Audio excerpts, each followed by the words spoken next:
Ration কার্ডের মাধ্যমে সাধারণ মানুষ বিনামূল্যে চাল, গম, আটা ইত্যাদি পেয়ে থাকেন। তবে সম্প্রতি কেন্দ্রীয় সরকার রেশন কার্ডে খাদ্যশস্য বিতরণের ক্ষেত্রে কিছু পরিবর্তন আনতে চলেছে। তবে নতুন নিয়মে চাল, গম প্রাপ্তি নিয়ে কিছু পরিবর্তন আসবে।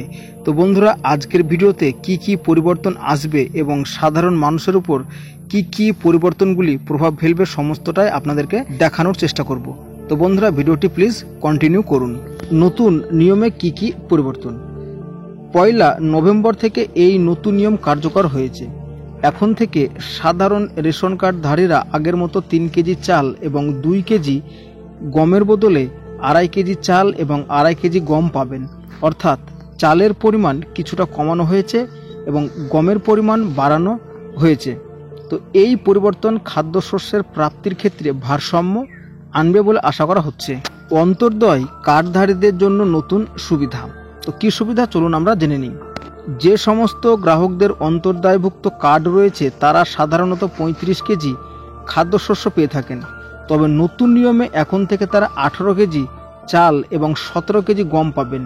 এতে চাল ও গমের পরিমাণের মধ্যে সমতা বজায় রাখার চেষ্টা করা হচ্ছে। এই পরিবর্তনও 1 নভেম্বর থেকেই কার্যকর করা হয়েছে। আরও বলা হয়েছে EKYC বাধ্যতামূলক। তো রেশন কার্ড সক্রিয় রাখতে কেন্দ্রীয় সরকার সকল উপভোক্তাকেই EKYC সম্পূর্ণ করার নির্দেশ জারি করেছে। যদিও প্রথমে EKYCর শেষ তারিখ ছিল 1 সেপ্টেম্বর, কিন্তু পরে সেই মেয়াদ বাড়িয়ে 31 ডিসেম্বর করা হয়েছে। তাই যাদের এখনও EKYC সম্পূর্ণ হয়নি তাদের নির্দিষ্ট সময়সীমার মধ্যে সম্পূর্ণ করে নিতে হবে EKYC। তবে EKYC করা না থাকলে রেশন কার্ড বাতিল হয়ে যেতে পারে।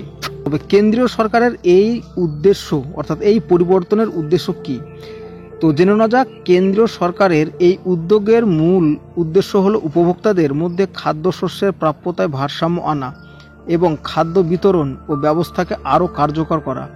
এতে চাল ও গমের পরিমাণে সামঞ্জস্য আসবে। রেশন কার্ডের মাধ্যমে যারা খাদ্যশস্য সুবিধা পান তাদের চাল ও গমের প্রাপ্তিতে সামঞ্জস্য আনতেই এই বড় পরিবর্তন আনা হয়েছে। তো বুঝতে পেরেছেন বন্ধুরা যে কি কি পরিবর্তন আসতে চলেছে। তো বিশেষ করে অন্তর্দায়ভুক্ত যাদের কার্ড রয়েছেন তাদের কিন্তু অনেকটাই পরিবর্তন আসবে। তো বন্ধুরা, ভিডিওটি এই পর্যন্তই। কেমন লেগেছে জানাবেন। ভালো লাগলে চ্যানেলটিকে সাবস্ক্রাইব করে পাশে থাকবেন।